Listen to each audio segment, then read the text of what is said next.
Did all these changes well, or is the biggest change right here?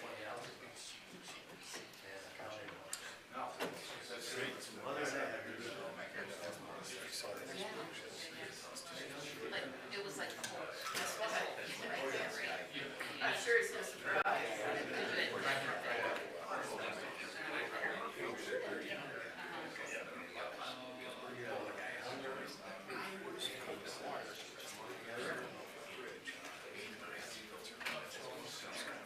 Yeah, the mayor told me. Thank you very much. I love her. Hi, how are you? You were talking about this before.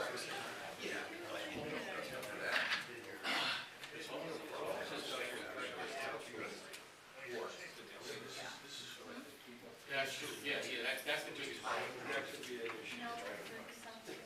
That was your biggest. Exactly, yeah. And now you have to get to your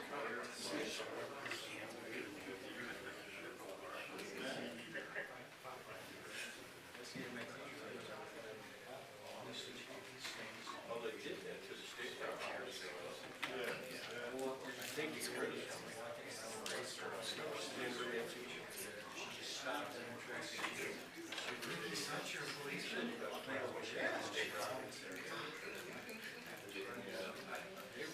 We saw the other side of that happening, right? So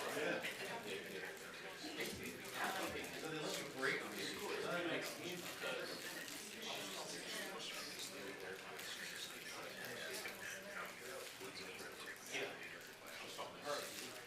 Last week, she was saying she no longer brings her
Nice to see you.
When you're cut in.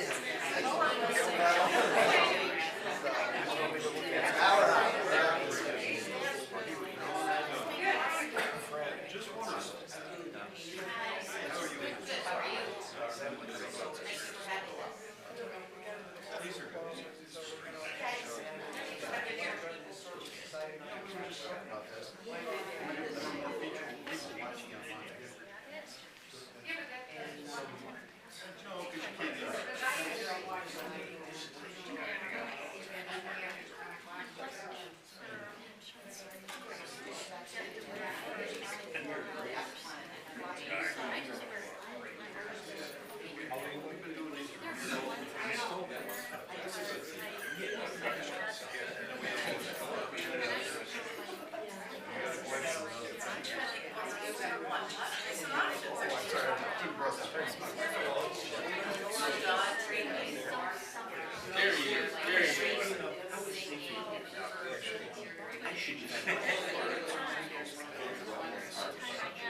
Yeah, I think so. You can get going.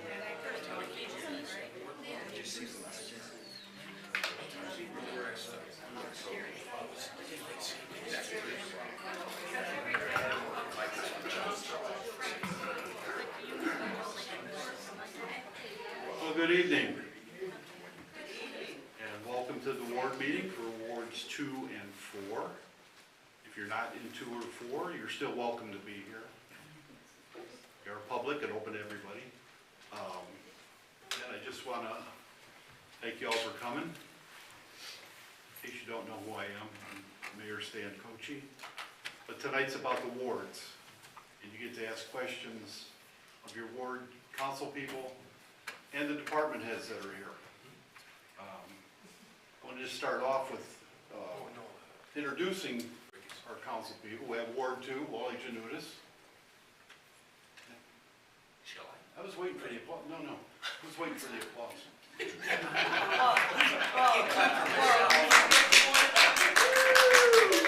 That's more like And Ward 4, Frank Smith. Anyhow, I like to keep it a little loose, but anyhow, again, thanks for being here. I just want to say a couple things. Council has gone over our council rules. After we had the Charter Review Commission back in October, November, and then everybody got to vote on the changes that they proposed, and all of them passed.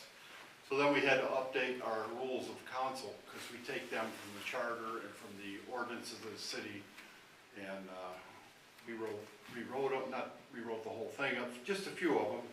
Some of the rules go back to 1932, when Bedford first had a charter. And some of them are still valuable from 1932. probably the one biggest change that everybody's gonna notice is starting first meeting in September, our council meetings will start at 7 o'clock instead of 8. Had a lot of people asking if we could come earlier, and we hashed that out, yeah, 7 o'clock, we're gonna give it a go, but that'll happen September 1st. A lot of the other changes to the council rules were, I wanna call them bookkeeping things. Like in the rules, it said, we go by the Roberts Rules, the 1951 edition. I thought maybe we need to change that, so change it to the current edition, so that always stays up to par. But like I say, that's the biggest thing we have is the new starting time. And I want to introduce our two council, but also we have Councilman Jeff Asbury here.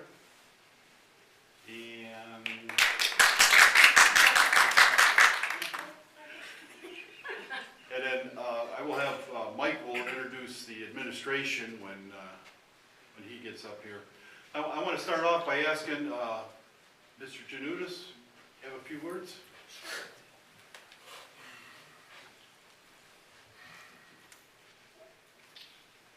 So, well, welcome everybody. This is great. I hope most of you know me. Maybe not. No? I see some familiar faces. People cheering. And I just want to say that as a lifelong resident of Ward 2, I'm really honored to be able to represent Ward 2. And I gotta tell you, one of the best parts of being a council person is just being able to connect with all these people I wouldn't otherwise. So I really appreciate that, and I've been in some of your back, and I get to share the limelight here with Mr. Smith, Frank Smith, and whoever's in Ward 2, I gotta tell you, Frank Smith is a good guy, he's a smart guy, he's a really nice guy, so you should all be happy to have Frank Smith as your council person.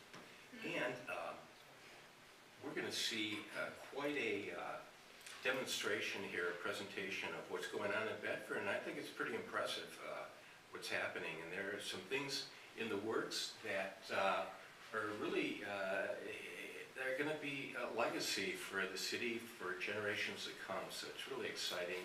And one thing you won't hear is what it took to get to this point.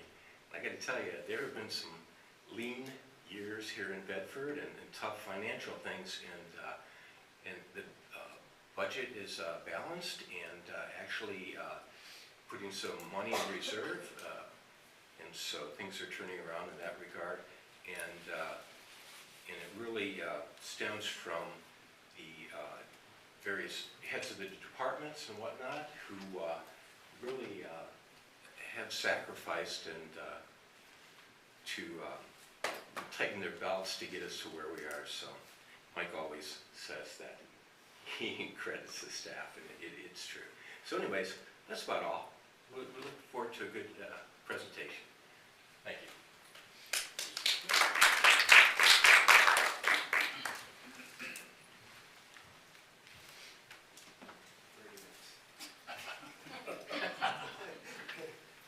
No, I'd just like to say welcome. I'm not going to give a great speech like Wally did. Like I said, I just want to say thank you for coming out. It's good to see everyone. For those of you who don't know me, I am Frank Smith. I am Ward 4 council person. I've lived in the city for 26 years, and I've been enjoying it. Paula came to me and asked, would I do this job, and I told her no. And after she passed, I got a call from the mayor saying, well, you know, Paula gave me your name, and when she came to my house, she left my house laughing at me. And so after he called me, I found out why. She was going to go back to City Hall and actually put my name in the hat. But I'm taking on this thing, on this position for the city, not just for Ward 4, but I'm striving to work for the whole city.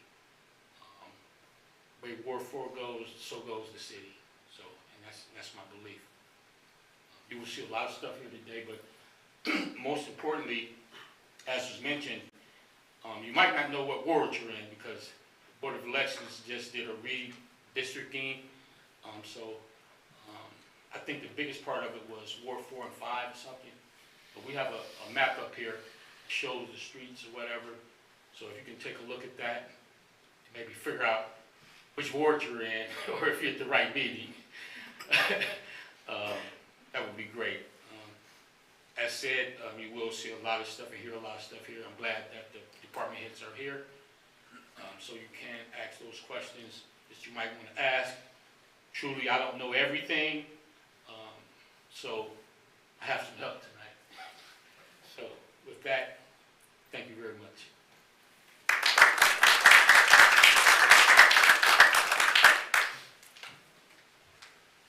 We do have a little fun. That's probably one of the good things with council is we get along. We don't always agree, but we get along, which makes the disagreements easier because we talk about the topic, whatever's coming up, and not who presented it. I've seen some councils where this person introduces something, the other one's gonna be against it, and we don't really have those kind of issues. We do get along, which makes everything go a lot smoother, I believe. Like I said, not to say we agree on everything, but for the most part, it comes out. One other person I need to introduce is our clerk of council, Tracy Simons. So if you call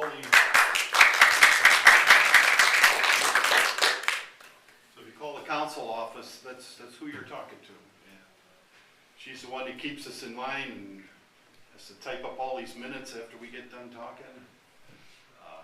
It's a pretty busy job.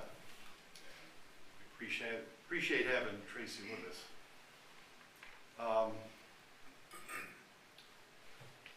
Kind of the ground rules, so I'm going to ask Mike in just a minute to come up and give a presentation about what's going on in the city. After that, I think the important part, we're going to open it up to questions and answers from you guys. And I will ask from one side and then the other, one question at a time if we get through everybody that wants to ask. But if you have a second question, then you'll be free to ask that.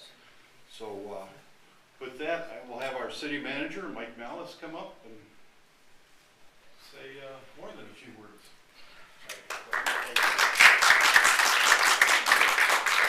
Thank you. Good evening, everyone. Thank you for attending tonight, and for those of you that are watching at home. I will say, our last meeting, we just checked some of the stats. Our last ward meeting.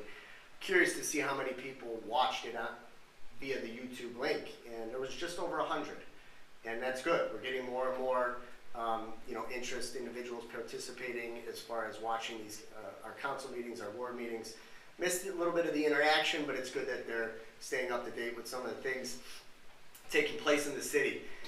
As the mayor mentioned, before we really get into what these men and women back here in our team have been working on over the last 12 months, some of these projects have been actually years.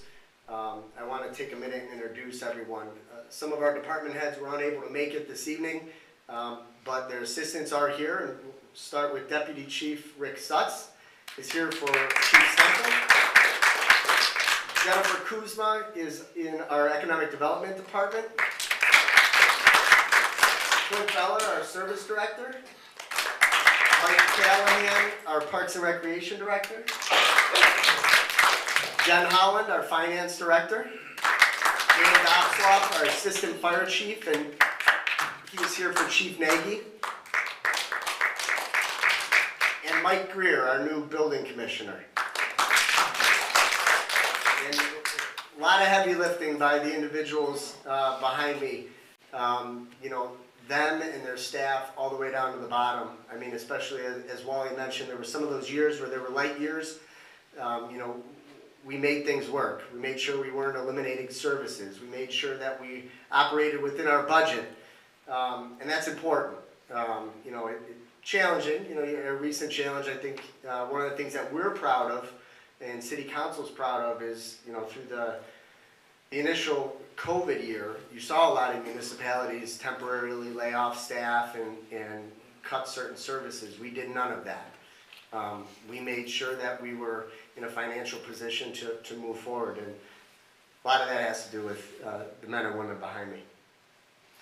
Just going to touch on some year-end numbers. As you can see, 2022, we concluded our general fund cash balance over $3 million. That does not include $5.4 million that we have set aside as our reserves. Our 2023 budget, we will see a loss, and that is specifically tied to the closure of University Hospital. To put it into perspective, UH has generated, as far as income tax dollars, approximately $1 million a year to the city. Are we going to lose $1 million this year? We're not. I wish they could give us a number. We don't have that. And I hope everybody understands there's limited that what we are able to talk about, being that it is being litigated. But what I can say, and the mayor and I can share, I think we've made some substantial strides with University Hospital over the last few months in some of the mediation discussions. We're both optimistic there'll be some announcements over the next quarter. But our primary goal has not changed. And that primary goal is to bring some form of emergency room services back to Bedford. 24-hour, if it's an urgent care, something along those lines. That's been our goal from day one, and we're sticking through that. We do know that the medical building, University Hospital, will continue to operate in the medical building. They are going to be retaining doctors, they're going to be having lab services, and we hope to have some specifics on what all of those services are. As far as detailed out, a lot of that is in discussions with litigation. We'll continue to review all of our operations. If employees retire or services, is there a more efficient way to do things? We will explore it. I think one example that I'd like to touch on is Mr. Greer joining us as a building commissioner. Our commissioner retired in October, and like many municipalities, they were having a very hard time filling those positions. Limited applicants. Brooklyn was in a similar situation. I was having discussions with the mayor at the time, Mayor Gallagher, and we put our heads together and figured out a way, how can we make a position attractive and share that position? And we worked through it. City Council supported the idea, Brooklyn City Council supported the idea, and we were able to put together a comprehensive package that was attractive, and we were fortunate enough to steal Mr. Greer from Fairview Park. And he splits time. He manages our department, he manages Brooklyn's department. One of the things that makes it so easy is a few years back, we were able to, through a grant, the First Suburbs developed a software system specifically for municipal building departments. And Jen worked with the number of the First Suburbs, they implemented it. We were one of those communities that implemented it, so was Brooklyn. We're on the same software. It just makes things so much more efficient where we're able to share an employee. Obviously, we both experienced some cost savings there. And again, wasn't the status quo. Was there a better way? We feel there was, and we moved forward. And we're thrilled to have Mike. He's hit the ground running. I'm going to touch on some of the big ticket items here that we've been working on. Tinkers Creek Commerce Park. For those of you that have been following it, this has been a project for years. Specifically the last 2 years, we really looked at it and says, how do we fix this challenge that has been a vacant industrial park? And we did that. Last year, the city took ownership of the property. I'm happy to say just Friday night, we closed on the first transaction. Cleveland Tank and Supply purchased just under 5 acres. They're going to be building roughly a 60,000 square foot facility, moving 65 employees into the city, and they hope to occupy that this spring. They'll be moving dirt, we hope, within the next 30 to 45 days. We're also working to We were in a position that there was a good chance we were going to lose Lakeshore Electric. For those of you that don't know, they're located on Willis. They are expanding at a rapid rate.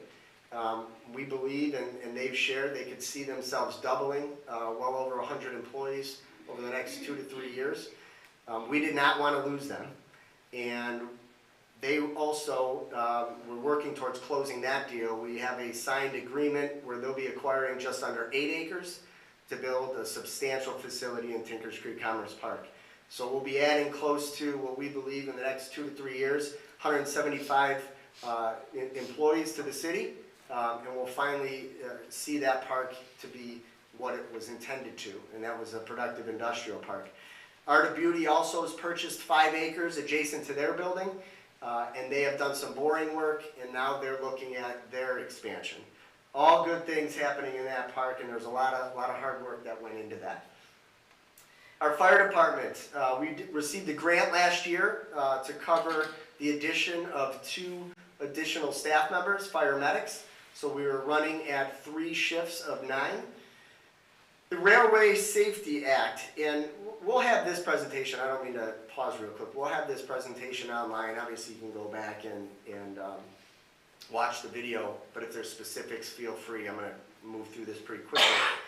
The Railway Safety Act, you know, there was a lot of discussion following the incident in East Palestine earlier this year. Concerns, we have 2 large rails that go through here. Norfolk Southern goes through town north of 70 times a year, or 70 times a day, sorry about that clarification. And, you know, as of now, railroads aren't required to notify us when they're carrying hazardous materials. Well, following that, that incident, you had Senator Sherrod Brown, Senator Vance, they both got together. There was a lot of involvement with Northeast Ohio Mayors and Managers Association, sharing input, and they actually developed what is now known as the Railway Safety Act of 2023. There's a lot that is involved in this act, all positive. I'm going to name a few of them. You know, obviously there'll be requirements on the railroads to notify us, to notify local fire departments when they're transporting hazardous materials. A number of other safety requirements as far as weight of the trains, length of the trains, the track and rail car maintenance, track standards, speed restrictions. And one of the other things near the end, which we've been fighting, I will say fighting, for some time, is they're working to reduce or altogether eliminate the blocking of crossings. And that's important, and we were thrilled to see that in this act. As the mayor, I always steal this from him, but the mayor has always said obviously there's government, there's God, and then there's the rail. It's very hard to deal with them. And this act is a big thing, and we hope that it goes through. Our police department, you know, we've installed dash cams on all our vehicles, body cams on all of our officers, you know, obviously for the safety, and I think it's safety for both our officers and the residents. It's great to have that. We use it all the time to go back and see. We've shared that information when possible to the public, and I think it really opens their eyes as far as what our officers go through day in and day out. Flock cameras, I touch on this real quickly and want to thank City Council and the Mayor for supporting this initiative early this year. You may have seen some of the attention, some news did some stories on some of the West Side communities that installed those a few months ago.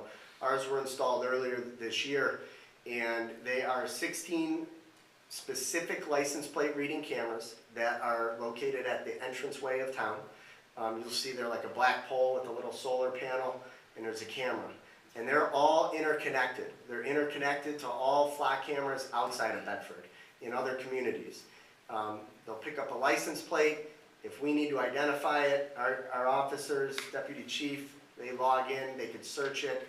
I could tell you we are not, number one, we don't have the time to do that, but we are not watching where everybody's going every minute of the day. We are not Big Brother. But these cameras have proven to be vital. They've already helped solve a number of crimes. and they're definitely a plus. And again, thank to City Council. It's about a $45,000, I think, initiative this year for us to get those up and running, and our officers use those quite frequently. Our Parks and Recreation Department, you know, doing a great job. I want to just share, if anybody, I'm sure everybody's seen this, our program booklet. If you haven't, we have some information over here. Grab it. They're doing a tremendous job. Mike, we just brought on Bob Plisky. Bob came from a neighboring community, resident here. He worked for City of Brecksville for 20 plus years. We brought him on board as the assistant, and they are just doing a great job. If you haven't been into Ellenwood, go into Ellenwood. Go into the meeting rooms. Take a look. All of that work has been done with grants and in-house staff. Have renovated almost the entire first floor. We're now on to the second floor. The gymnasium, the activities that are taking place there. We were highlighted on Channel 3 a few weeks back regarding a grant we received through the Cuyahoga County Department of Developmental Disabilities and the programs that we're offering. Senior citizen programs, we're seeing a spike in the involvement there. Get involved. Go down there, take a look at that booklet. A lot of good things happening. Infrastructure improvements. Bear with us. There's going to be a lot, but they're necessary improvements, and a lot of time and effort has been put into to get these moving forward. You know, Union Street, we repaved Union Street. That was done last year. Cuyahoga County did that. Prior to that, we did install the water line. They will be back out again this year. They're putting down what they refer to as a rejuvenator, and it extends the life of the roadway. That is being picked up at 100% Cuyahoga County's cost. The bridge jeez, man, I'm having a hard time talking, sorry. The bridge replacement. Union Street Bridge is planned to be replaced. I put on there 2024. That is their hope. I don't see that happening. It'll probably be 2025. We're having a little bit of a difference of opinions on some of the infrastructure in that bridge. But one of the things that we can say is when the bridge does get replaced, that roadway is going to be closed for about a year. It's going to be similar to what happened when Columbus, if you recall the Columbus Road Bridge. So we will keep everybody updated as much as possible when that happens, but it's coming down the pipe. Broadway Avenue, last year we installed, we made repairs and reinstalled water line throughout the historic district. That was well over $1 million project, and we did that in anticipation of Broadway being resurfaced. That was originally scheduled to take place in 2027, and we were able to negotiate that to take place this year. It is complete resurfacing. There will be some full depth repairs in certain areas, all handicap ramps replaced. That is from Corp Limit to Corp Limit. Broadway Forbes all the way to the Maple Heights border. Complete resurfacing. City is investing about $1.3 million. That project is well over $3.5 million total. We have a pre-construction meeting on May 16th. And I know there's a lot of questions. When are they starting? Are they doing it in sections? We will find all of that out at the 16th, and we will announce that immediately after. We are very familiar with some of the concerns with as far as the downtown events, businesses, things like that. All of that is traffic control, safety, all on our list, and we'll be getting those answers and sharing those. But that's happening, and much needed. Broadway is in poor shape in some specific areas. Northfield Road Bridge, significant repairs taking place on the bridge, the underside, the fencing, the parapet walls, the sidewalks, all of that is taking place. That project is slated to start later in June. That'll go for probably a year. It'll go into 2024. That is being paid for 100% by Cuyahoga County and ODOT. We are not, it's costing the city nothing. Our water line replacements, we do have water line replacements taking place now on Harriman. They're taking place on Ennis, and we are also preparing to bid Lincoln. this year, and we're getting estimates on Washington Court. So we will be in a position, I think we've worked to stabilize that fund and make reinvestments into our infrastructure, and these are old lines. And the plan is ultimately you replace these lines and then we'll come back hopefully in the next year or two and address the roads. But you gotta do those lines first. It makes no sense to do a street when you have a 1930 water line underneath. And you do the lines first, and that's what we're doing. So we'll spend north of $2 million on all of those water lines, and those are slated to take place this year. Some of them are already taking place. Storm and sanitary, I just want to touch on this, and City Council supported Clint and Sean Francis, our assistant. Clint came to me, it was probably about 4 years ago. We talked about trying to be more proactive, setting aside money to where we can contract with the county. They have the equipment where we can put in mainline cameras and hit these, go through town, clean the lines, and identify areas where we can get in and make repairs first, before there's a break. At the time, we didn't have the equipment to do that, so City Council supported us budgeting every year, and this has been about 4 years now, I think we've done this, where we budget $10,000 every year. We go through some of the areas where, historically, where, a lot of large trees, there's probably roots in the line. County has that equipment to go through. They clean it, they televise it, and then we can address any issues from there. So we've been doing that every year, and it's been proactive. So again, thank you to Council. Just want to give a quick plug on opportunities. More so, if you go online, our calendar of events for the square is posted. A lot of good things happening downtown, and they all happen with a lot of hard work from a lot of organizations. And those organizations can always use volunteers. If you're interested in getting involved, contact us. I can let you know who to get in touch with. If it is, the Lions Club, the Rotary, Bedford Downtown Alliance, the Historical Society. Forgive me if I'm missing any, but there is a Meals on Wheels. Thank you. I always miss Meals on Wheels. A lot of opportunity, and those organizations could use the assistance, volunteer, but a lot of planning has gone into place, and there's a lot of really good things taking place, especially starting this weekend. There'll be Shred Day here. That was paid for through a grant, and Chocolate Walk is this weekend as well. Just going through grant awards, you see we've received a grant to purchase trees. We're making crack sealing repairs to Solon Road this year. In regards to Solon Road, we have been pushing, and prior to Solon it was Union. These are county roads. Cuyahoga County is responsible for, obviously replacing those roadways. It shouldn't fall solely on the city. And we really were pushing the shape that Union was in.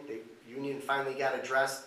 The last 3 years we have been sending notices and reports to county engineer's office regarding Solon Road. We know that needs to get replaced, and we are pushing very, very hard to get Cuyahoga County and us to try to come up with a plan. As far as when that happens, I don't know, but no, we are. I know Wally asks me all the time, so I'll give you a plug there, Wally. Pool house project. We received $200,000 towards that project. That is underway, slated to reopen in June. That was the original pool house from the 60s, and it definitely was showing its age from the 60s. That we received obviously a significant grant, and then there were some ARPA dollars we put towards the rest of that. So all funded, not city dollars.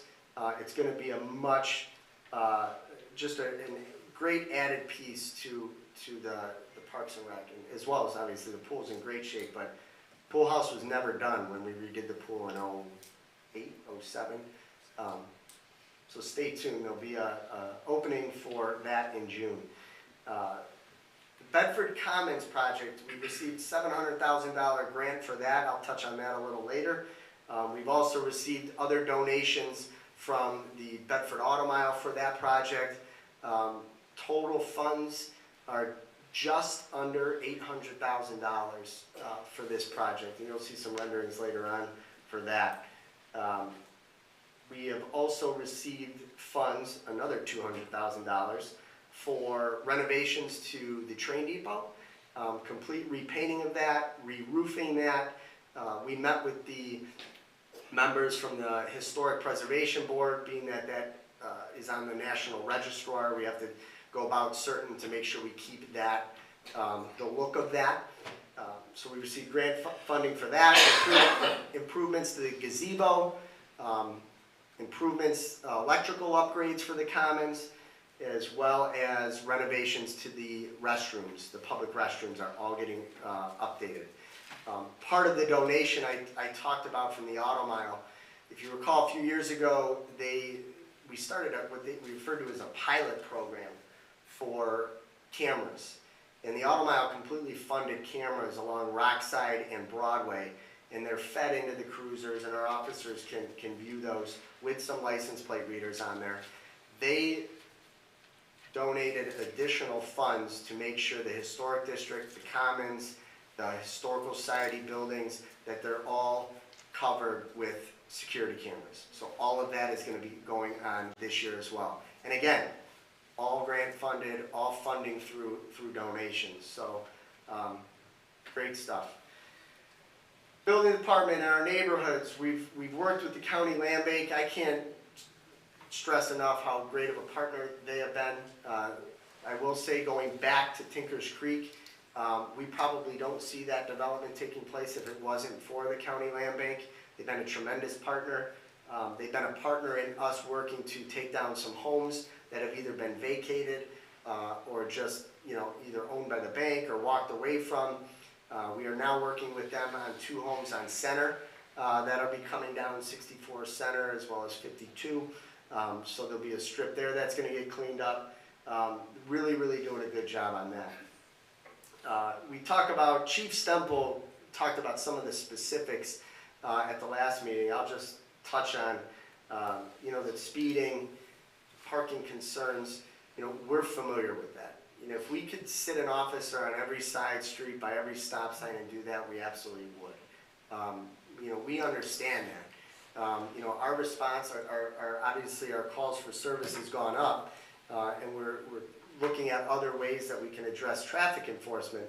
But what I will say is some of those items, especially parking citations, we're on pace to double that. And when I say parking, the majority of that is overnight parking, parking on the lawns. We're going to easily exceed the total number, doubling the total number of tickets we issued last year. So we're aware of it. If you live on a street and you're like, this guy's been on the lawn or they've been on the street for a week and a half, give us a call. Maybe it's missed. Maybe they've been given permission, because we do allow that. Sometimes there's individuals that come in from out of town and we do grant permission. Don't be afraid to call us. But I want to just touch on our staff are aware of that. And they're really working home addressing those items. Just touch on briefly Zelia. I know it's not in this ward, but I do want to mention it. They are now, I think, they acquired this facility in 2016. So we're 7 years in. When they acquired it, they were just under 50 employees. That site is north of 500. They're doing well. They're doing very well. They're always looking for employment, staffing. I know they've worked a few years ago with Case and some of the other colleges, but they have jobs all the way to just out of high school for children, all the way up to scientists.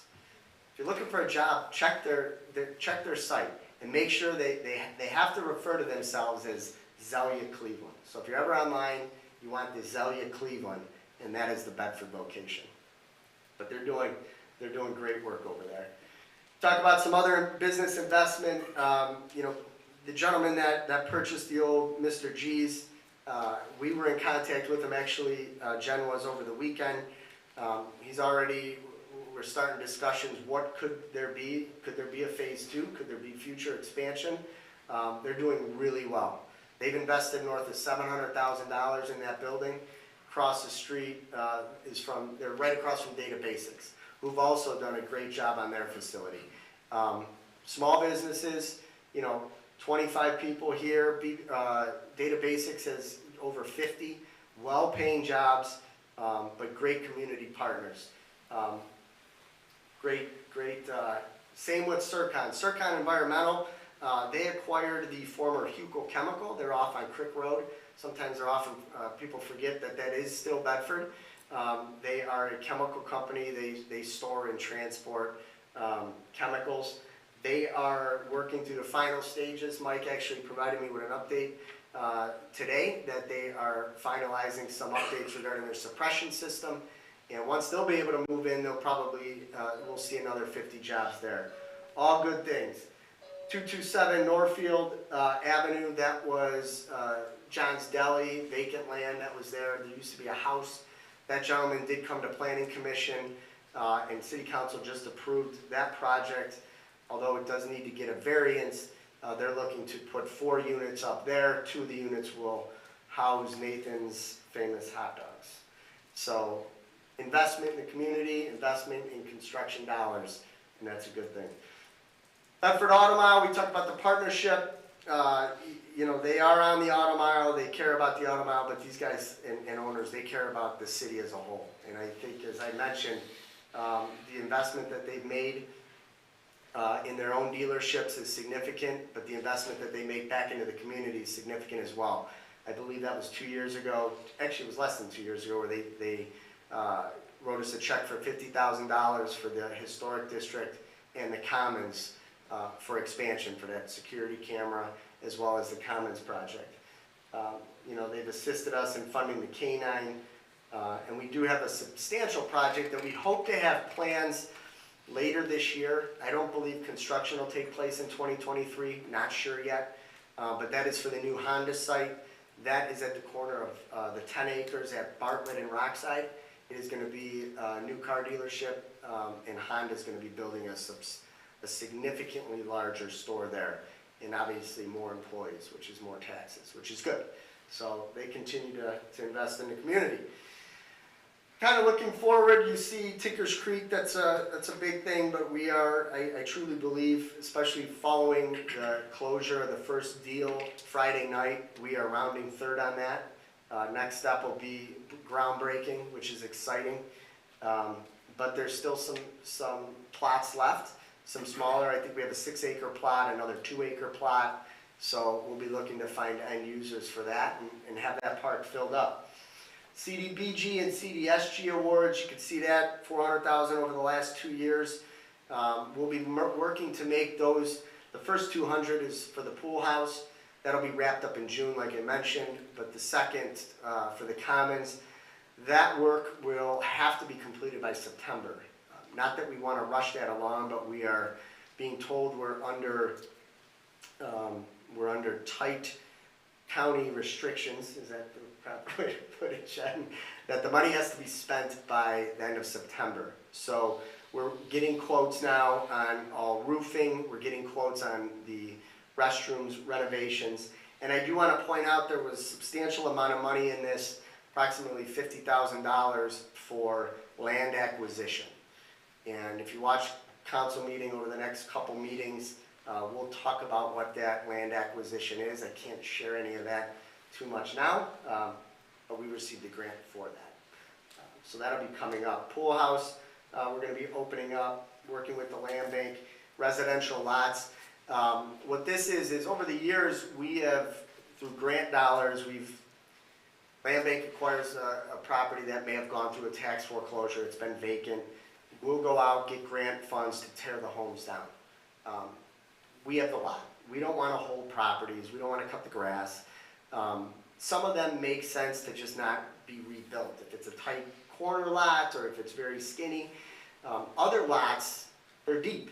They can be attractive. And we did get a chance to have the land bank out about 3 weeks ago. They looked at all of the properties that the city has now, residential. And there are some of them that they're very interested in. They've been building homes in a number of other communities, and then they obviously go up for sale. They help the value as far as comps. They help property values go up. It's been proven. And they're going to be presenting some plans to City Council for, I believe, 2 or 3 lots in the next month or 2. So we are seeing, we also toured, if anybody gets a chance, there's a new home that was built on Vale. They're not in there yet, but it was just built. It's near completed, and it is very, very impressive. Very impressive. And that's not a land bank. That was just a private owner acquired that property. And City Council had a chance to tour that. The developer showed everybody that, and the builder last Monday. And very, very impressive. Someone's going to be moving in to Bedford. Taylor and Willis property developments. Actually, I'm going to back up real quick. The NOACA award. So for years we've been talking about, you know,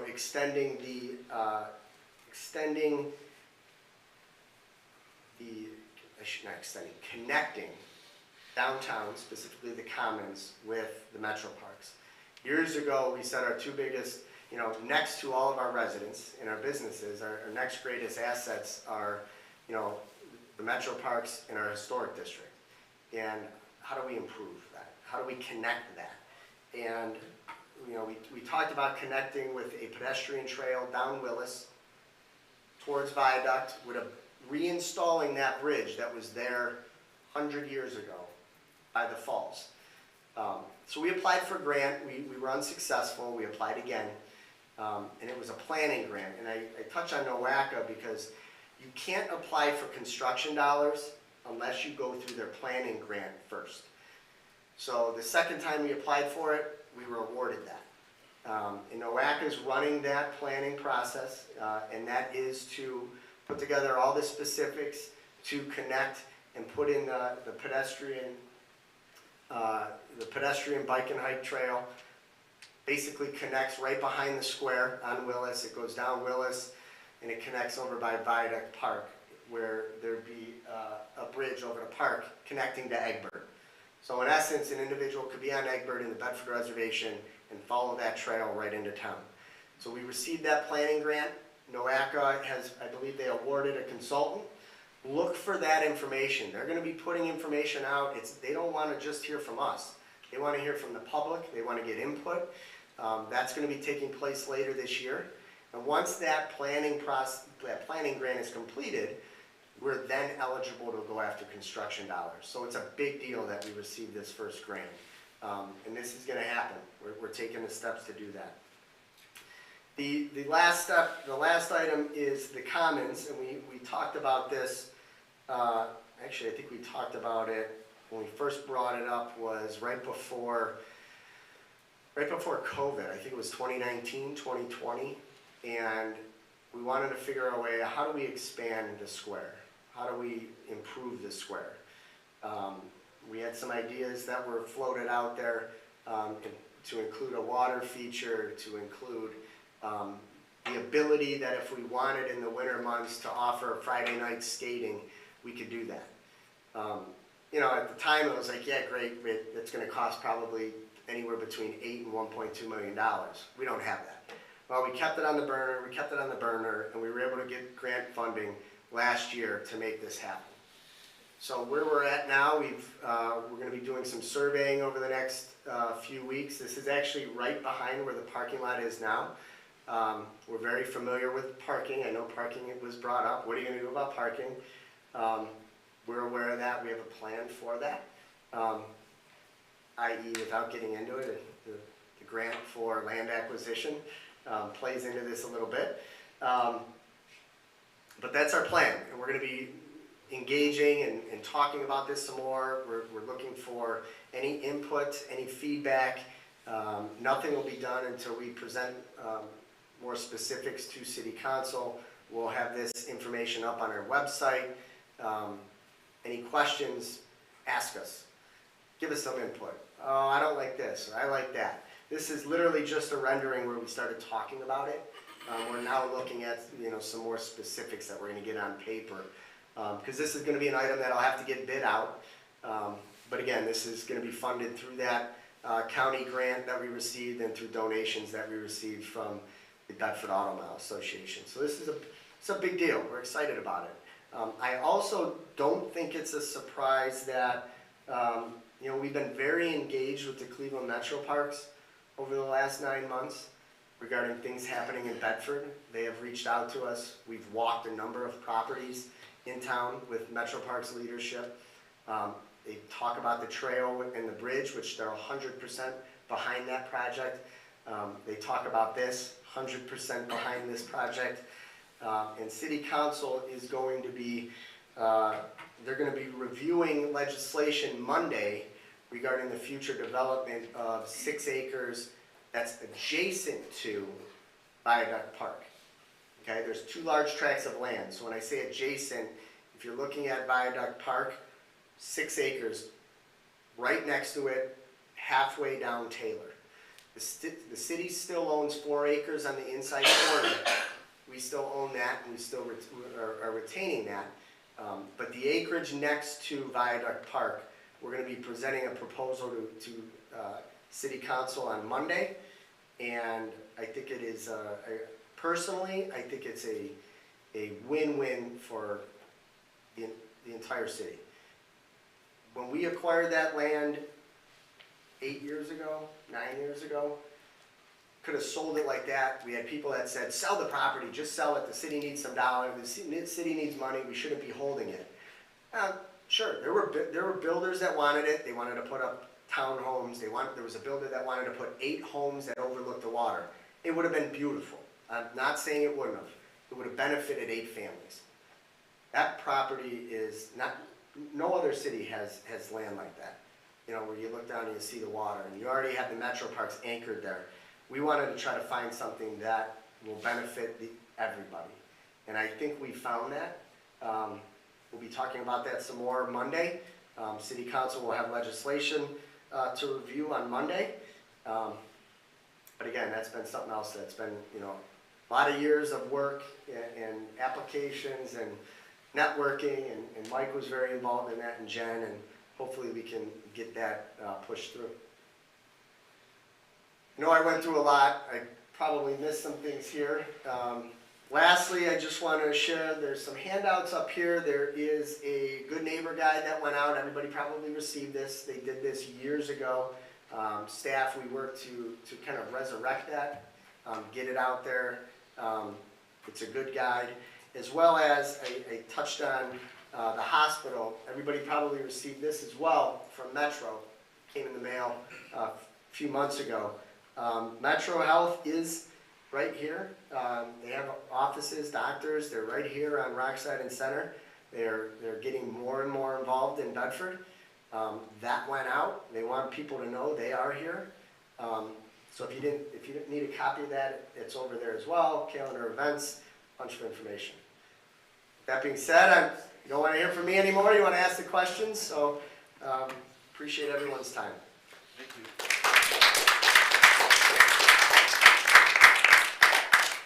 I just have a couple of comments. You heard Mike talk about, we got this grant, we got that grant. That just doesn't happen. Mike, Jennifer, all the department heads for their particular grants, they work for weeks, sometimes months, maybe even longer. The application isn't just, hey, we'd like $100,000. You got a 20, 30, 40 page paper you have to fill out, be very exact and do a lot of research in it. They put a lot of time into getting these grants, but it pays off. See how much we have here. And historically, we've gotten lots of grants because of these folks and our administration and department heads doing a real great job of going after them. And they'll go after small ones too. They don't all have to be $1 million grants.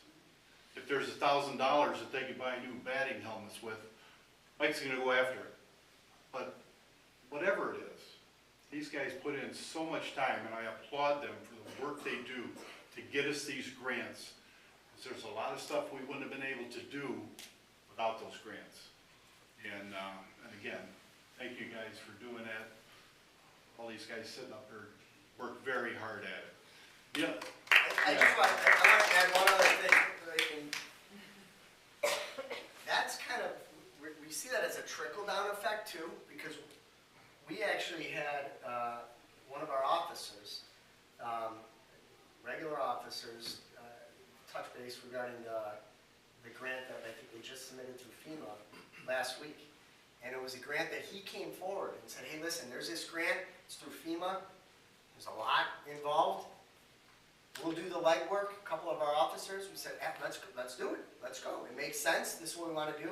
And they went after it and they did it. I know Mike has had some of his staff, they applied for the grant dollars. So I think it shows the, the quality of, and the amount that I think our staff care about and go after everything that we can do, because that makes things better for you, especially the police grant. Makes things better, makes their job easier, they can be out there doing whatever that it is involved with. That initiative, you don't always see that, and it's great to see that. So. Yeah, Assistant Chief Dobsoff went after a grant, we were able to add 2 more guys to our fire department. So, but again, it takes so much work and so much dedication to get these things done. It doesn't just, Bedford needs money, here you go.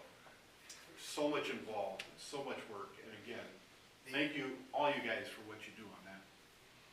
There was a question, and before we open it up, I just wanted to clarify, because I had someone ask me this after the last board meeting. So we are not an entitlement community, right? So there's entitlement communities, it's when you have a population of over 50,000 people. We don't. So we have to go after every dollar. Entitlement communities, we talk about those CDBG grants, that it's $150,000, $200,000. Your entitlement communities, they get that check every year, no matter what, and they can spend it on whatever, as long as it's within certain qualifications, every year. Don't have to apply for it. We have to apply for it, and it's very strict. It's very specific. It has to get voted on by county council, and that stinks a little bit, but it is what it is, right? It is what it is. The other thing is, individual also asked me about ARPA funding. There was ARPA dollars, and you saw City of Cleveland got hundreds and hundreds of millions of dollars, in the county. Some cities got $20 million. We received a very, very little bit, as far as from the federal government, very, very little bit. Originally, that was specifically outlined based on your population. So when they first released it, they said, well, you're going to get like, don't hold me to the number, it was something like $2.3, $2.4 million. Okay, I mean, do a lot. We could do a lot with that kind of those funds. Entitlement communities, they receive their funds directly through Washington. The federal agency wired them the money. Non-entitlement cities, our money had to come from the state of Ohio. Basically, the federal government sent the state of Ohio the money, and then the state of Ohio divvied it out to the non-entitlement communities. Well, what happened was, all your townships and villages said, wait a minute, what about us? We're not getting anything. And what happened is, and nothing against the entitlement communities, but they weren't going to turn around and give their money back. They already had it from the federal government. The state of Ohio said, all the non-entitlements, we're cutting your money in half so we can give the villages, which I understand, the villages and townships funds. So what we originally anticipated we were going to get ended up being, half of that. It was a small amount. And a lot of it went towards some of the infrastructure projects that we're making happen. So just wanted to clarify. It was a good question afterwards, and I just wanted to share that. And one other comment I want to make, then we'll get to questions. We got the body cameras for the police. Some people ask, well, is that just so we can see what they're doing? But I said at the time, it's going to show that our police officers do more positive than negative. And just one little example, I won't go into all the details because whatever. They had an incident, guy came up and said, yeah, I did this and that. And later on they did their investigations, and then a while later they came back and said, well, you're under arrest because you're the one that set all this up. Oh, I didn't do that. And the officer just pointed to the camera, the guy sunk his head, and they didn't have to fight with him or argue with him. So it's gonna show and I know we have great people in our departments. So with the questions and answers, let's get to that. I'll have one question from this side, one question from that side. And then if everybody got to ask their question, then we'll go around if somebody has a second question. And you're really anxious, so. Well, it's on my top of my head, I don't want to lose it. Ward 2, all is well, so, my question is regarding the improvements to downtown, improvements to the train depot area. More of a suggestion, please, think about forming a committee with residents and business owners. You said, we're supposed to come to you with ideas, but if there was a planning committee, that would make a difference, and it would also build some community pride and confidence that they're doing something good for our community. Second question, what is NOACA? You always talk about it in your meetings, and what is it, and what does it do for Bedford? So there's NOACA, there's NOPEC, there's a bunch, everybody starts with a no. NOACA is basically a transportation countywide, actually it's beyond county. Yeah, 5 county. It's all transportation. I could get I'm gonna mess up their abbreviations, I can get that for you. Probably Northern Ohio, something. Area coordinating. Coordinating agency, that's it, yeah. So it's all specifically for transportation. They deal with things with RTA, they deal with things with infrastructure improvements as far as highway, all of that. They have funding. They're really, really big on planning, and that's where their expertise is. So they have construction dollars, and this project that we talk about really fits that. There were a couple when we were talking to and looking at the different funding agencies to do that bridge and pedestrian trail. Some are like, well, go through the state, what is the state? I'm going to put you on the spot, I'm sorry. Ohio Department of Natural Resources. There's another state agency that you can go after funding, but everybody said your best chance is to go through NOACA. They're more local, they're more face, you have a better chance, and that's why we really focused on that. We fit that criteria. The project could fit criteria in others, but I think we have our best chance of getting funding here. And we would have to do the planning anyways, so we would have to spend our own dollars, and that's going to be anywhere from, it could be anywhere from $60,000 to $100,000. The planning grant that we received is an $80,000 grant, covers all the planning. We don't have to spend any of our own money, so that's kind of why we took that out. But NOACA it's mainly like infrastructure and transportation. Yeah, Yes. I have a number of questions, which probably won't get asked, but number one, I noticed nobody from the city schools is here. Okay. How long is Chanel property gonna sit vacant? And don't come to me asking for money and a levy when you've got acreage sitting gathering dust. Well, they are in planning to do stuff to it. They've been actively planning for the last year or two. I've been in some of those meetings. The city has no control over the school board. I know. We can suggest a lot, and we get along real well with them. But they are working on it. They're gonna build some new schools. It'll come out, I think they're going on the ballot. The plan is they're going to be on the November ballot. yeah. As far as, originally it was, I believe what they're going to be deciding on is either a full phase project or a multi-phase, like a phase 1, phase 2. I know Mike has attended a lot of those meetings. I think what they're looking to do is they would be building a middle school on the Chanel site. They would be building an intermediate school on the Chanel site. Maybe not. Maybe not. Last plan I saw Gotcha, was okay. different than what they originally thought. What we are seeing though, most likely Central will come down, not be utilized anymore. Glendale will most likely come down and not be utilized anymore. Just based on like numbers.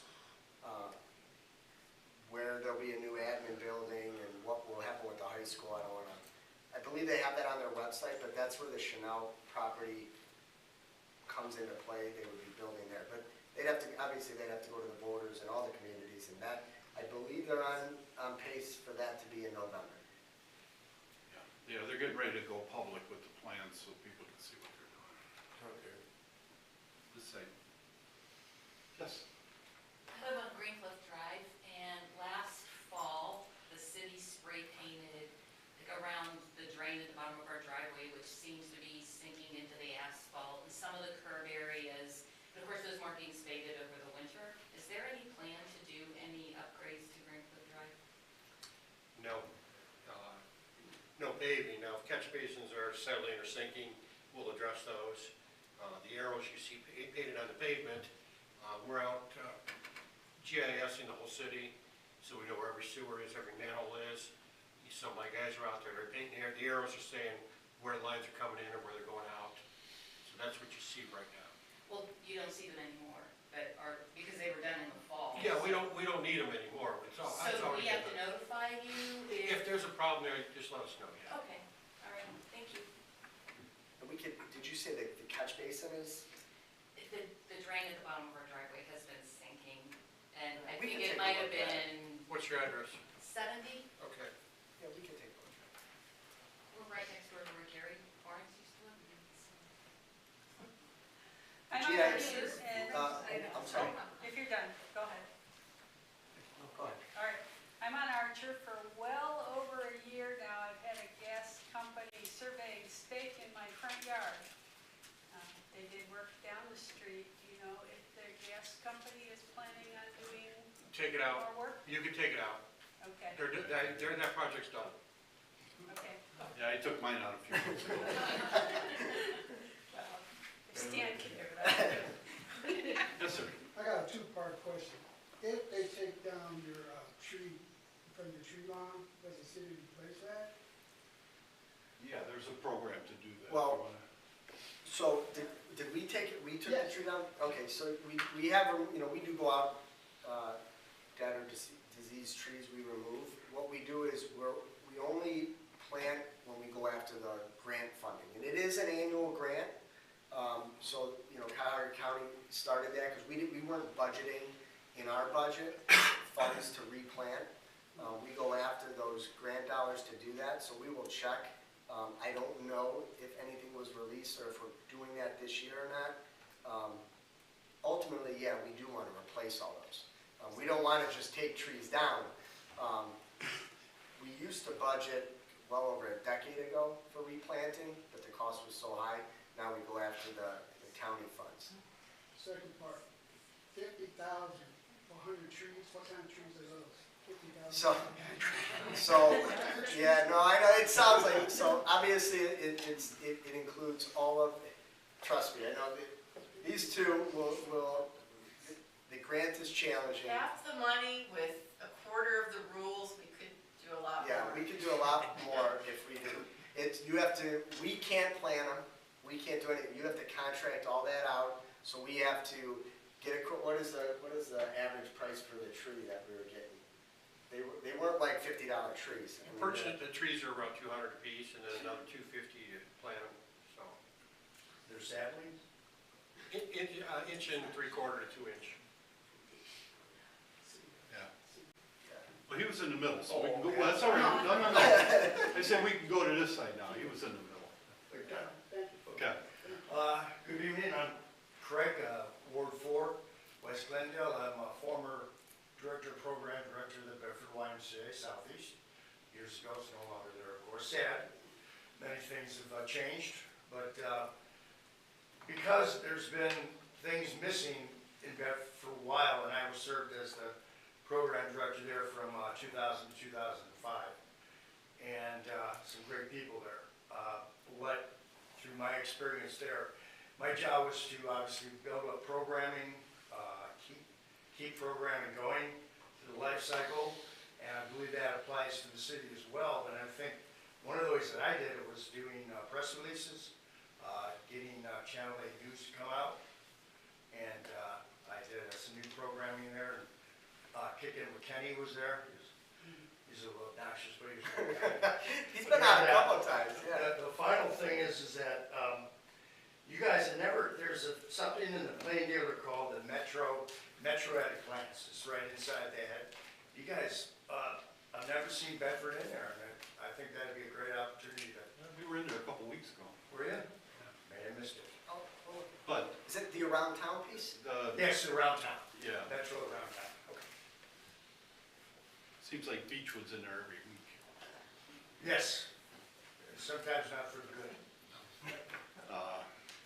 Yeah, we look at all that stuff. Okay. Try to get- We can give them the stuff, whether they put it in or not. That's true. It's like a press Well- release. We'll look at that. I have one question left final for Mr. Smith. On Palmetto, 53 Palmetto, there's an upper story house fire. It's still sitting and boarded up. It's been quite a while. I was wondering if you heard anything on that.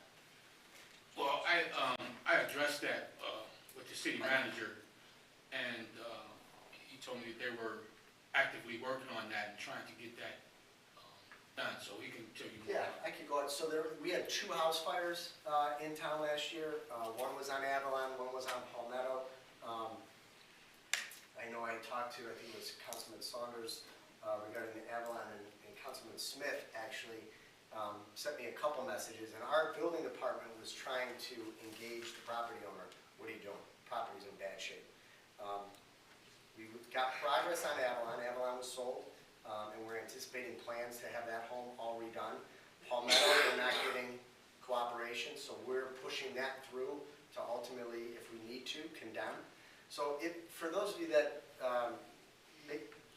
familiarize yourself, our process is, we have to send notices out, they gotta go out certified, give the amount of time. If we get nothing back, and unfortunately this takes some time, what we then do is, you'll see legislation will go to city council, which authorizes us to condemn a property and take all actions up to and including demolition. And city council's been great, and they have passed a lot of these properties. We just recently did 64 Center, and we did 244 West Glendale, I think was the other one. What that does is now we send that information out, we have to do a lien search, and then we put everybody on notice. We're taking a house down. And then I bug her, and I say, can you please ask the land bank if they have any money to tear it down, and then we take those steps. Well, Palmetto is definitely one that's coming down the pipe because we're not getting a response. So most likely they'll be voting on that shortly to condemn and authorize us to. Well, the sad thing is actually the property's not bad. I mean, it was limited to the upstairs and the property itself, there's detached garage, but, new driveway. Yeah. It's just kind of sad. I just had a fire next door to me at 188 West Glendale. Now, the good thing about my neighbor is that he's got good insurance and they're already taking care of that, so.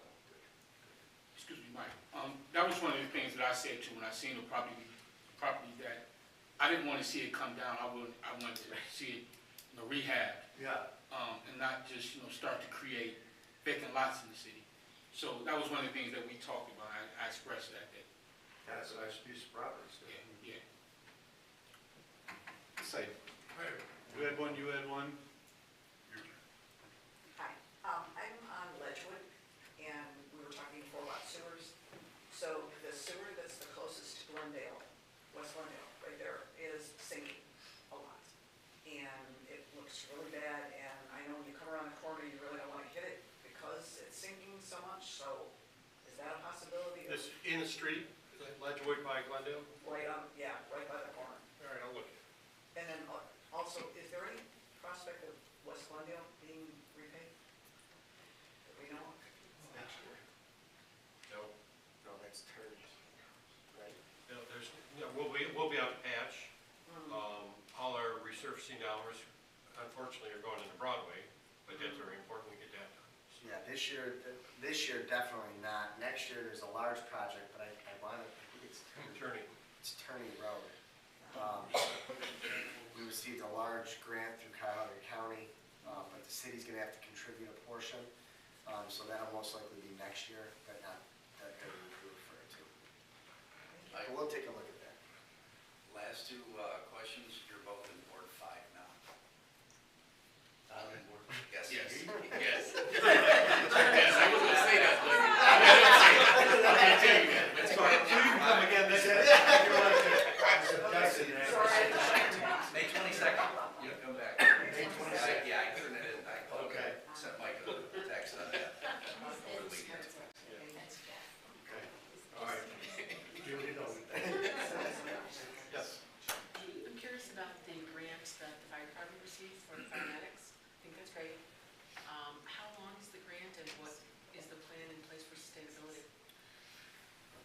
It's a 3-year grant, started in September last year. And I think we're in a good position to keep, actually to keep applying for the grant. We actually have a good program in place now. I wrote that last one. So there's experience doing it once you get it. As far as competitive, they are very competitive. And across the country, the city of Bedford, we were the 6th city in this country to be awarded the grant. So it's 3 years. Yeah. And just to add to that, so we monitor, it's referred to as the SAFER grant. So we've monitored the Fire One for a few years because it was never, I shouldn't say it was never. Recently, it was only a 70% grant. So cities had to match, obviously, the 30%. It just came out that they were going to do 100%. So we jumped at that. There still is a cost. It's 100% of base salary. We still see a cost, but obviously there's a benefit when, to add two of the staff members. As far as sustainability, within those 3 years, we're going to have individuals most likely be, I know one for sure, a retirement. So we'll monitor to where if they announce that grant, let's say it's still 100%, we're going to apply again, and then we'll keep it. If for some reason they would drop off, what we would do is we would look internally, can we sustain it, or do we not just fill a retirement? We will not get rid of people. We've also monitored that. There was a similar grant through PD this year that we also looked at if there was a way to add officers, but it was only a 70% grant, so we did not go after that. But a lot of the times it benefits, you really look at staffing, and not everybody knows, yeah, I'm leaving this year, that year, but you kind of have an idea, if we could go after it, knowing that if we're not awarded again, or just through attrition, you get back to where you're at. Yep. Say it again. Anybody else before? Okay. I started doing a lot of walking, that's how I get my exercise, and I've noticed there is a ton of litter on Turney Road. And years ago, there used to be community service people picking up trash. Is anybody responsible for doing that now? I'm afraid to touch anything or else, I'd pick it up. But it's really quite unsightly. Yeah, it's definitely, I will say, early spring, it's especially. It's usually after the weekend. We have worked with community diversion. I know they were out a few times this year. Yeah, so we let them know specifically, and sometimes our auxiliary officers go out with them. I know one weekend, one of the bailiffs went out to the court with the children. So we identify, I think Mapledale seems to always have a lot of trash. That's always on the list. I think they did Rockside one weekend. I think they did Columbus. But we'll identify that area for the next. It doesn't happen every weekend, but when they get it scheduled and there's children, then I can mark that street down. Okay, thank you. At the dip? Yeah, it's in the dip, and when the guys cut the grass at the Colony Club, they just drive right over it, and so it makes it even worse. But, they can't drive over beer bottles and cans. Down towards East Grace. Mike, we use Court Community Service also. Oh, yeah. They come out usually twice a month, and they kind of do repetitive Mapledale, Okay. Rockside. So between our diversion program and Court Community, we do have people. We'll mark that spot. Thank you. And also the local clergy group, Southeast Clergy, they're going to resurrect their neighborhood cleanup program they did a few years back before COVID. They're talking about that now. Yes? I'm still concerned about the downtown area, and I think, you can have all these things coming in downtown, but nobody's renting their offices and stuff. I don't know. One thing, most of the people rent in Bedford, so they don't really know all the dates, like the back end, because they're working all day, and you don't get on your website and all that, so I know that you used to have a thing at the square, if you get had that, it was something that somebody put up there that showed everything that was gonna happen, kind of like what you have down at the, Los at Gatos home. restaurant. But it's over there where everybody sits there at the light and they can look at it, and they also, all the people, instead of having, they don't get water bills because they rent. So all that stuff comes to them, to their landlord, and never gives it to them. So I mean, at least that might cut down some of the wondering what's happening and being involved, if they could look at that. And that was really convenient, because everybody sits there and reads the light, Yeah. remember that something's happening. And, you know, otherwise they just go home and they, you know, and I don't know if you can apply pressure to some of these landlords that are probably, you know, I mean, you could, if you could get offices there, all these businesses you're talking about to move into those buildings, that you could make. One of the thing that's really interesting that, and I talked about it, the company that moved here, came here from Beechwood that purchased Mr. G's. Their company name is BBG. They're an insurance broker. So what he does, I think he does it, is it monthly, Chen? He hosts other business owners that he knows. We've actually had them, we let them use our space here. And they do a monthly, like just a brainstorm, share ideas. And he has had them out to show off downtown, show off his building, the relationship that he has with us, and to say, hey, some of them are startup companies, but he's like, listen, if you're looking for space, let us know. Great guy, he does it once a month. I mean, Mike is a really, really good guy, and he, you know, when he sent the message over the weekend, he talked about now what's the next step, which is great. But we'll work to try to get that information out more. Like, can you push the landline? Is there some criminal thing after a while? I mean, you just let it sit No, there I will say, you know, we met with one of the new owners. I had a really good conversation with the gentleman.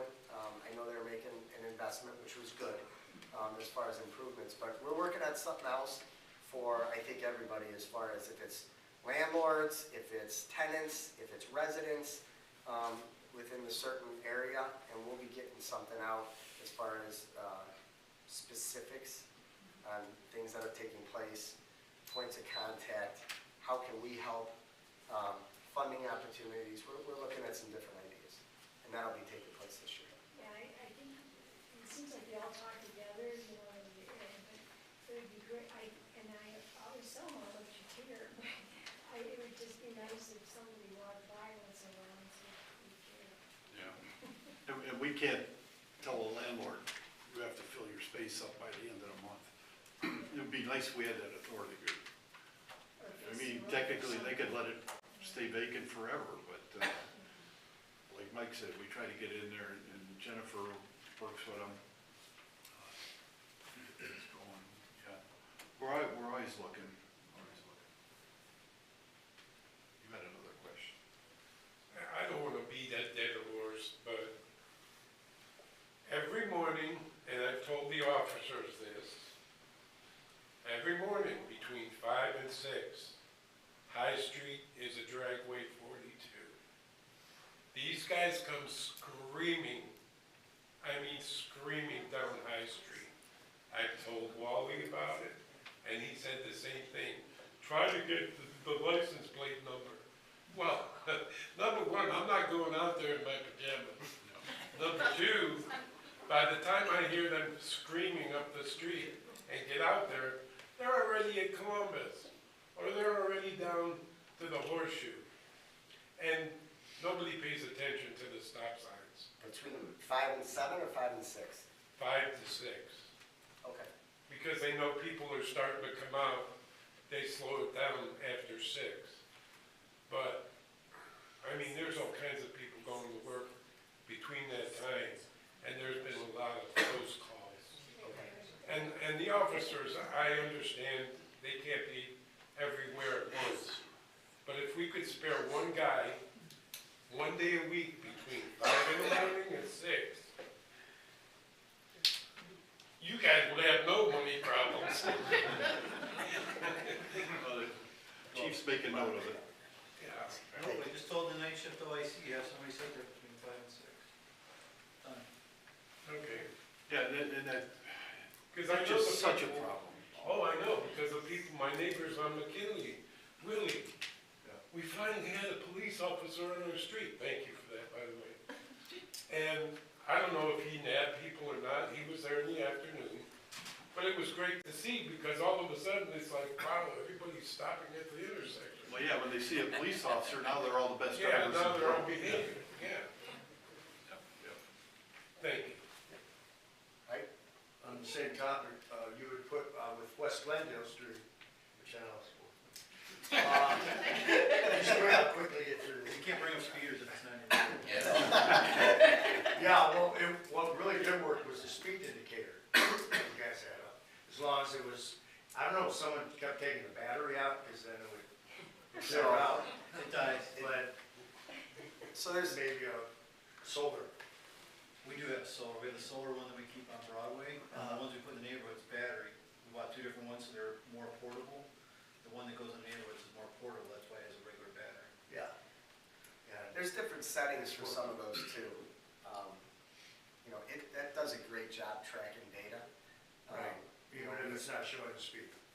So, you know, we're actually, this year, we're gonna be acquiring a few more of those that are a little larger, and they'll be mounted on a pole on some specific areas, you know, Broadway, informing drivers of that, and just let them know. So my question is, who sets the prices for, speeding? You mean the fine? The fines? The courts. The courts? Mhm. How, are they ever gonna like, maybe like triple everything? So it would be totally expensive for these people and then they're gonna financially get hurt? That would be ideal in the perfect world, but, so it's the courts who decide it's only $65 or whatever? Yeah, we don't set those. Each ticket with fines and costs for moving violations is about $200, fines and costs. The fine itself is only $50 or $60, but the court cost is what the cost can be. Well, normally, right, people are, who cares, you know? You know, No. You think you killed them when you give it to them. Trust me. If you want to really make them mad, give them a $20 parking ticket. one of the parking ticket, what council did do, it's been a few years. A parking ticket is not paid within 24 hours, it doubles. So we were able to control that, city council passed that, and we implemented that.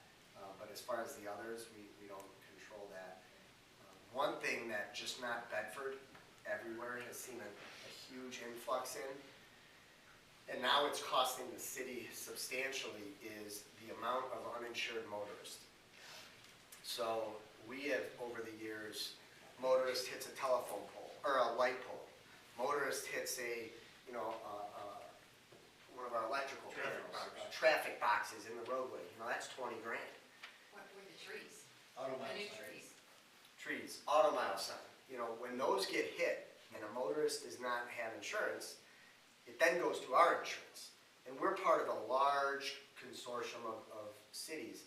And, it's like, it was happening more and more, and the insurance carriers are seeing that. And it went up, Jen, what was the number? I think when our renewal, it went up, I think it was like $15,000, $20,000 annually, our uninsured motorist costs, because of the amount of, those claims that go through. We had a couple of large ones. There was a street light that came down, and then one of the electrical boxes, that was $20-some thousand. No one had insurance. So then it falls on us, but now our renewal is going. And it's not just Bedford, but, I think all over is seeing a lot of that. It's everywhere. People just don't want to take responsibility anymore. No. A couple weeks ago, I was going down to the post office and I go through 2 traffic lights at Northfield and at Broadway. Going there and back, I saw 4 people run the red lights. Not just, went from yellow to red, which by law you can't go through a yellow light It's only if you're in there, you can clear. It was red, and they come flying through. They didn't care. Another guy on Northfield came by, he had to be doing 50 miles an hour. The traffic was already moving from Solon to head to Green Light, and he came flying through. How he got between the two cars that were pulling out of Solon. He had to be doing 50 miles. I didn't even know what kind of car it was. It just happened so fast. You know, how do we teach people again, just a little bit of courtesy, a little civility, let's, you know, give somebody a break. So. Yes, On Solon Road, past the underpass, across the street from MRLM, there's been a leak in the water on the road. That's Cleveland Water, and they're aware of it. Okay. They're not as fast as our water department. They're not as fast as our water department. and that's why Cleveland Water keeps wanting to take over our water system. It's things like that we tell them, no. I want to give them a little bit of a plug, Clinton, our water department. They, years ago, our finance department, they were able to track, they have this spreadsheet, and obviously we're master media community, Cleveland bills us, we know how much is going out based on what we bill, all these calculations. We can determine, you know, our percentage of what we're billing, what we're billed and what goes out, right? It kind of correlates to leaks. And we have an old system. And I remember in like mid-2000s, they would always talk about, if we're in the 70%, we're in good shape. And, because there's loss, you have loss. And around 2014, I think we were at our lowest, we were in the 50s. It was like 56%. But what we did was, our water department now, every year we contract out twice with a company and they sound the system, they identify leaks before you're seeing them, and then we're making those repairs. You know, we've updated commercial meters, residential, all of that. And that percentage now is, I think last year we were 92%. It's unbelievable, the amount, what our water department and Clint and Sean, how they have that locked in. Our loss is minimal. And they deserve credit for that. You know, it's saving the city a lot of money. And that goes into, obviously, projects, right? We're doing 4 water lines this year. You talk about the water fund. Council just approved a new machine that looks pretty cool. It's actually the days where we would hire a part-time guy, and he'd go out there with a wire brush and scrub the hydrant, and then he'd have to paint it. We have this machine now that's going to go on top of a piece of equipment, all hydraulic driven. It'll go over the fire hydrants, completely strip it down, get it prepped for paint, and we'll be able to paint right after. And the goal is that we'll be restoring hundreds of fire hydrants at a much quicker pace than the years of the wire brush. So. Tell me about it. Yeah. Back when I was a rookie, we didn't have summer help, it was us out there doing it. They have fire hydrants when you're The horse should have someplace to Let drink. me write that, where are you working next week? He's retiring. Yes. Okay, first I want to thank you, Mr. Mellis, for taking care of the wires on Mapledale that were down. I very much appreciate the fact that you took care of that. Also on Mapledale though, and I'm not sure if this is actually on the property that's on the corner of Powers and Mapledale, but as you're heading, I'm very bad with south, northeast, whatever. But anyway, as you go just past, it seems like the back of their property, there is a limb that has been, it's in the shape of a Y, and it's down, and it is slowly coming down that hill, so I don't know if that's city property that far down, or if that's their property. I'd have to look at it, because some of that is city property. Okay, because it's really coming down the hill a lot. Okay. We'll take a look at that. And speaking of Powers, there is a house on Powers, 125. It's all the way at the end. That's going to be coming down in the next couple of weeks. I think we just did a asbestos abatement last week. Been vacant for years, so that'll be down and cleaned up. And the land bank is taking care of that. Anyone else? One last question, the lines reminded me of this. There's a utility pole in our backyard, neighbor's backyard, and it started to lean because the wires were being pulled from a tree in the neighbor's yard. Those branches have been cleared. Who do we contact? Is it the utility department that we have to contact about the pole? Yeah, most of those are owned by CEI or Okay. First Energy, whatever. There should be a number on the pole, a 6-digit number. They like that number if you call them. Okay, Call the illuminating company with that. okay. We don't want to wait till it's down. We'll do that. Thank you. Just, I try to think of questions that come up a lot, and this is one that Clint and myself and Sean, dealing with the utility company and First Energy is challenging sometimes. If it's cutting the trees around the lines, but specifically the poles. So, you know, I'll say it, their system and their system with Spectrum is just, it's terrible. They replaced about 500 poles, which was a good thing, 2 years ago? I think it was about 2 years ago. 2 to 3. So basically, so that's why you see, I bring this up because everybody asks the questions, why are there 2 poles right next to each other? You know, you see all these 2 poles. They put the new pole in, even though it's First Energy's pole and their lines, Spectrum is also on that pole. They are forbidden, they legally cannot touch Spectrum stuff.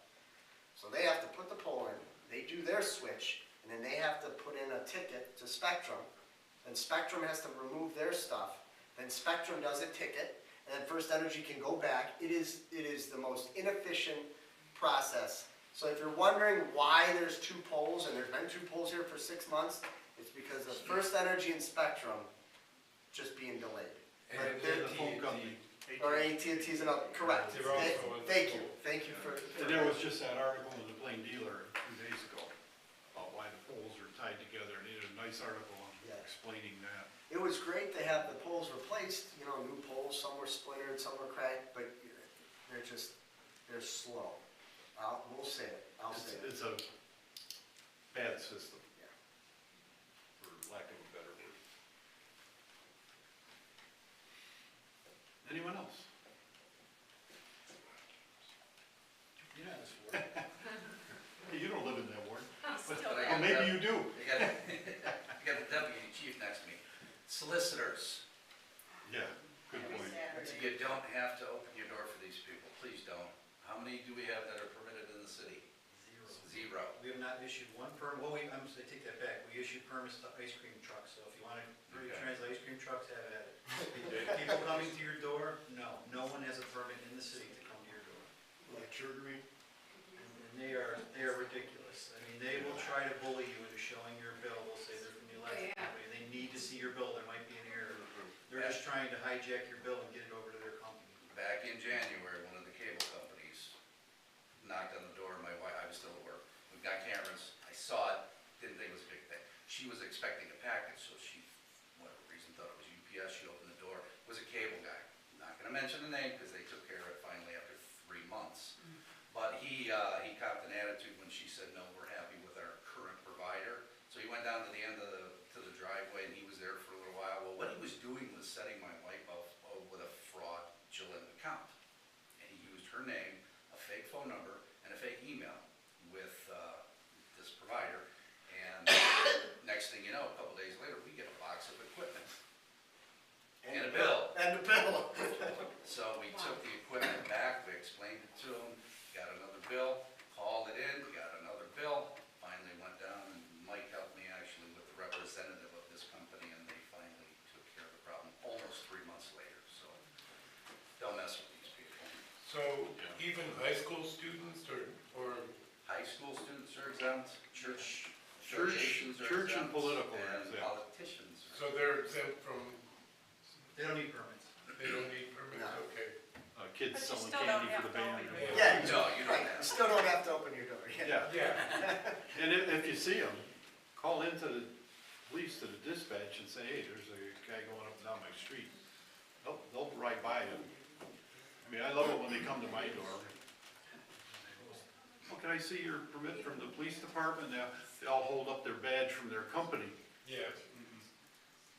Why don't you go to the police department and while you're on your way there, I'm gonna call in that you're on your way, so they know to expect you, but they never show up. Yeah, yes, I have a quick question. When you're gonna have work done on your house, is it still required that you ask the city for, I don't remember what it's called, but like a permission or get? Like a permit? Yeah, or find out if it's, Yeah, if there's someone's some- available. Because they used to have somebody that came out if you had trouble with the contractor and would take care of it immediately.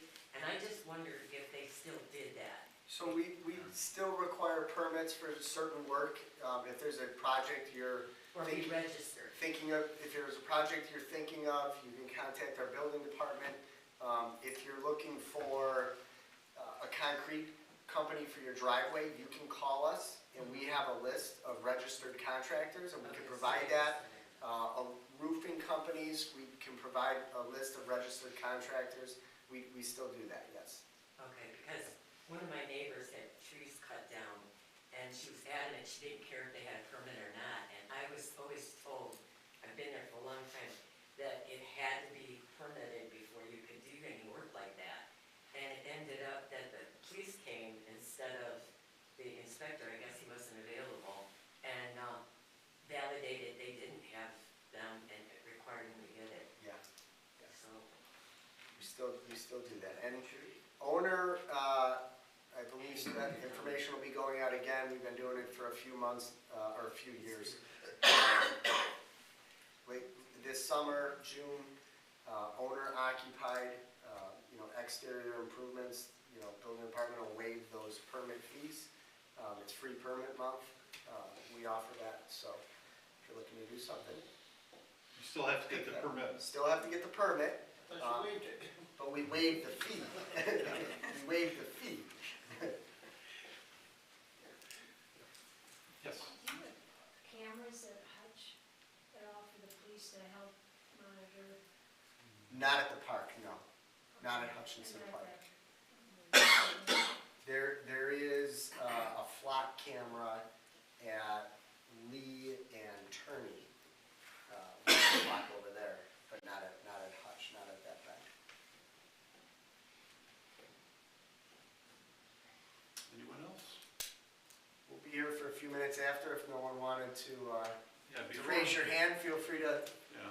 ask us any questions. Before we break, I'd like to ask our councilman, Frank, if you have something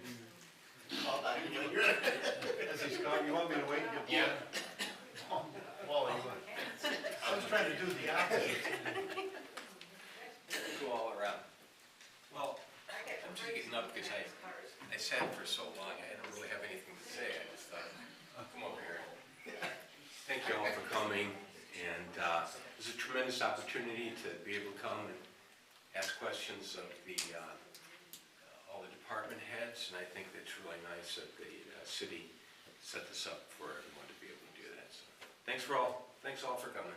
That's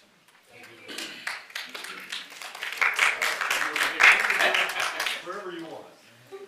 I'd just like to say thanks for coming. It did come up, if you live in Ward 4, you might want to look at this map, Yeah, just a bit. just to see if you are still in Ward 4. Because, I was looking at I have a list of the streets that I had.